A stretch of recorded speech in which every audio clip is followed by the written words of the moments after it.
It was the best of times, it was the worst of times. Well, actually, it wasn't the best of times. The best of times was December 1979, and the worst of times was November 1938.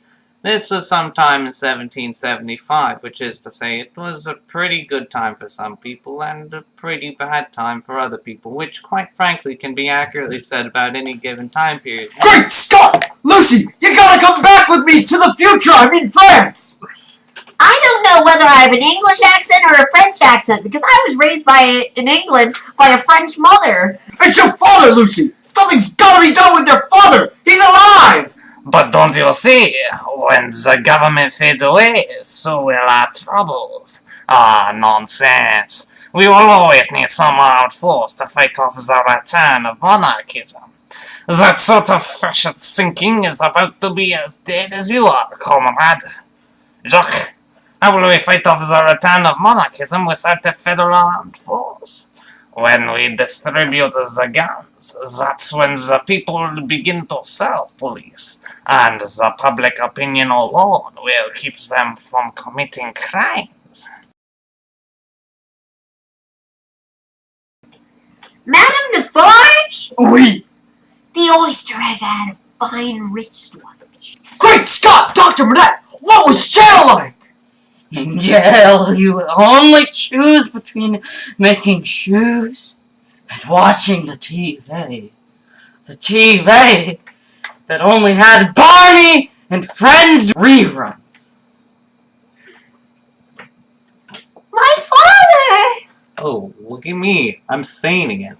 Shaken awake from the only escape I had from the near eternal waiting in this dark, vain world, trying to find a sense in madness, a ray of hope in a world of misery, plunged back into the turbulent ocean of coherent being, taken out of the mechanical order of governmental routine, and placed back into the mechanical chaos of casual brute enmity, taken from a prison where I believed I was free and placed in one where I know I am not.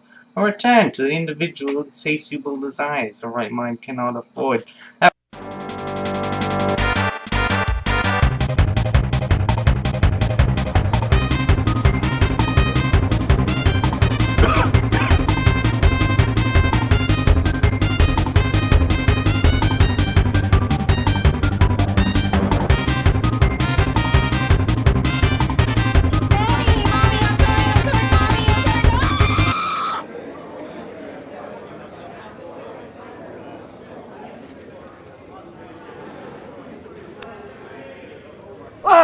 Marquis, you killed my son! Yes, and I'll come for you too in time!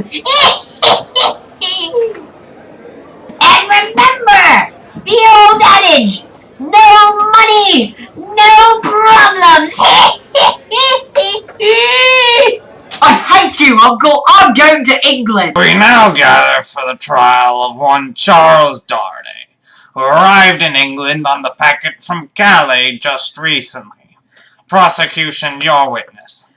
Thank you, Your Honor. Now, Mr. Barsad, is Charles Darnay a Frenchman spying on England? Yes. Thank you. No more questions. Mr. Barsad, before my client is convicted, tell me this. Can you tell the difference between my client and my loyal friend, Mr. Cotton? No. Mr. Shriver, are you telling me that your entire defense is that your client looks like some other guy? Yes, Your Honor. Seems legit. Acquitted. You know, Mr. Cotton, I'm in love with Lucy. So am I, Mr. Darnay, but I'm an alcoholic and I don't take showers, and did I mention I'm depressed? Dr. Manette, I'm like your daughter, and I'm proposing... Yeah, I knew that, genius. You're joking. If I was joking, I'd be dressed like you, idiot. I now pronounce you Mr. and Mrs. Charles Darnay. Okay, no one's looking. Okay, I'm gonna murder this guy. Okay. Lucy, I'm in love with you, but I'm an incorrigible wreck of a human being who I would be ashamed to say I loved, so I'm just going to leave. Wait a minute, why is there subtitles? It's almost as though the original filmmakers knew we would be doing this voiceover thing and decided to cut us a break with the revolution scene. Okay, I get it, but here's the thing. If they couldn't do speaking for this part, then why is there yelling? Like, I mean, just look at this. See that? That they do have speaking afterwards. They probably edited it in a room afterwards. Why couldn't they just edit it in the lines? It probably would have been easier, considering somebody had to put the subtitles on each frame of the camera. It's just jarring and incompetent why they would do that over and easier just recording it. Well, it helps us, because we don't have to do all the revolution lines now. Oh, well, I guess that's a good point. So what are we going to put in this scene? I guess we could just, I don't know. We could do this. Yeah, I guess that works. Genius. Dead. Wait, where'd you come from? What? Hell. Ah! And while we wait, some music. Dead.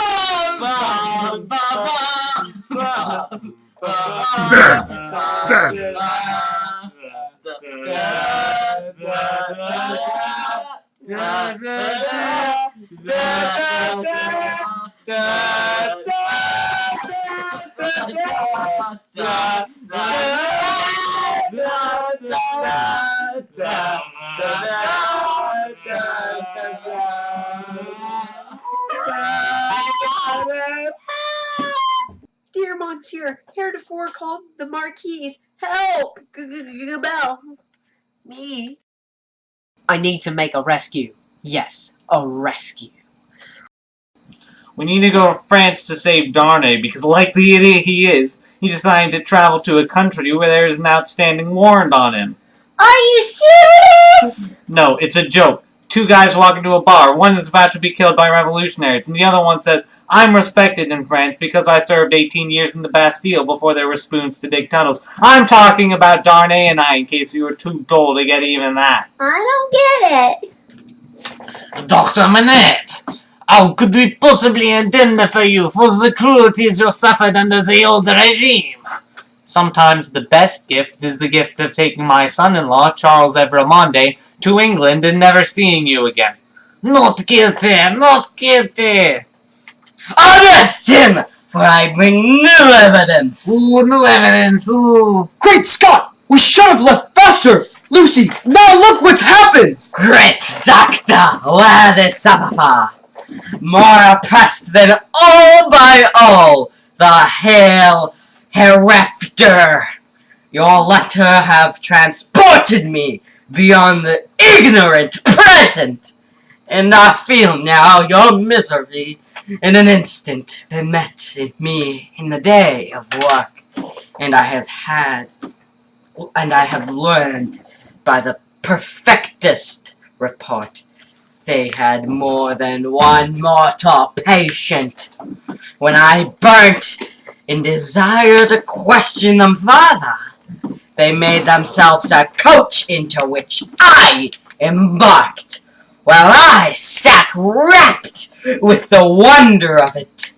We came to the house of the Marquise Evermonde, where I hailed the patient of brain fever, who passed away with the coming on of time, and her brother, who delivered me dearest knowledge of the greatest suffering of all him, and his sister. This have I thought good to write, that you may not lose these cruel men's dues, and them and all their posterity I do contemn in my heart. This is awkward. Well, good news is, I don't mean it anymore. No take backs. Charles Evremonde called Darnay. You die tomorrow.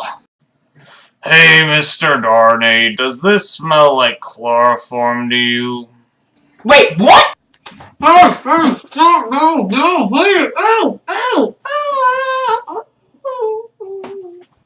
Hush, my little baby.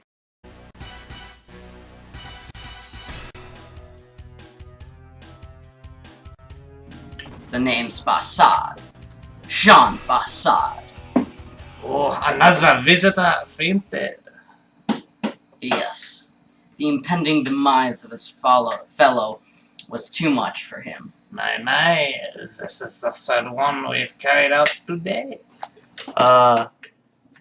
Who plays Miss Pross? I thought we were gonna ask Eddie Murphy to do it. Oh yeah. His agent will return any of my calls. Oh, well, shoot. Yeah. Man, that really sucks. I tried calling him. You wouldn't let me. I think it was actually a Chinese place.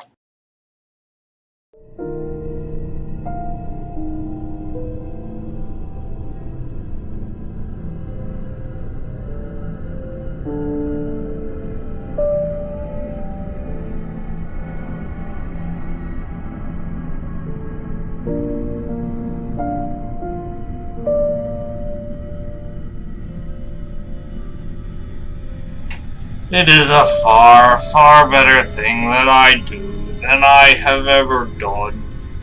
It is a far, far better rest I go to than I have ever known.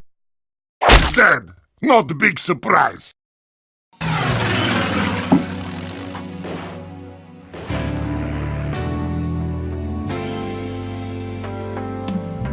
I don't know what's happening to me.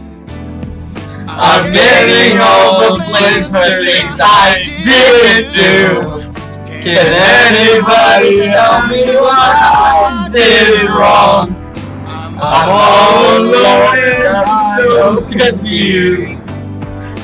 I know what everyone wants me to be. I only know just how to be me. Once I was the ape of the hour. Now they think we already did that. I'm nobody's hero. He just said that already. We are An absolute zero.